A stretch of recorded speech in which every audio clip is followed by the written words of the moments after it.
আমাদের যাত্রা শুরু হয়েছে আলমে আরওয়াহ থেকে। মানুষের 5টা স্টেশন মনে রাখবেন, মানুষের 5টা স্টেশন, প্রত্যেকটা মানুষের। 1 নাম্বার হচ্ছে আলমে আরওয়াহ, রূহের জগৎ। তারপরে হচ্ছে মায়ের গর্ভ, রেহেম।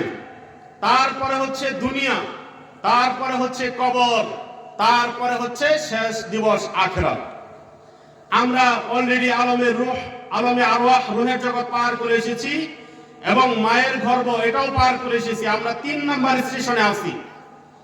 আমরা আমাদের 5টা স্টেশনের মাঝখানে, 5টা ধাপের মাঝখানে আমরা অবস্থান করতেছি।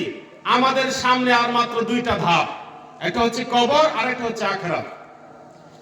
কবর এবং আখিরাত ভালো করার জন্য রূহের জগতে আপনি যেমন ছিলেন, আবার মায়ের গর্ভে আপনি যখন যেমন ছিলেন, ওটার জন্য কোনো কর্ম লাগে নাই।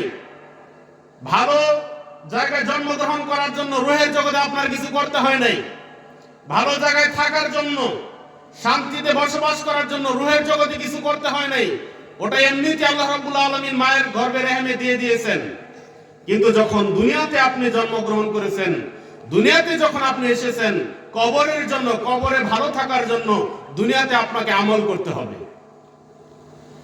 হাসরের ময়দানে ভালো আমল, এই দুনিয়াতে থাকতে হাসরের ময়দানের জন্য, আখিরাতের জন্য ভালো আমল করতে হবে।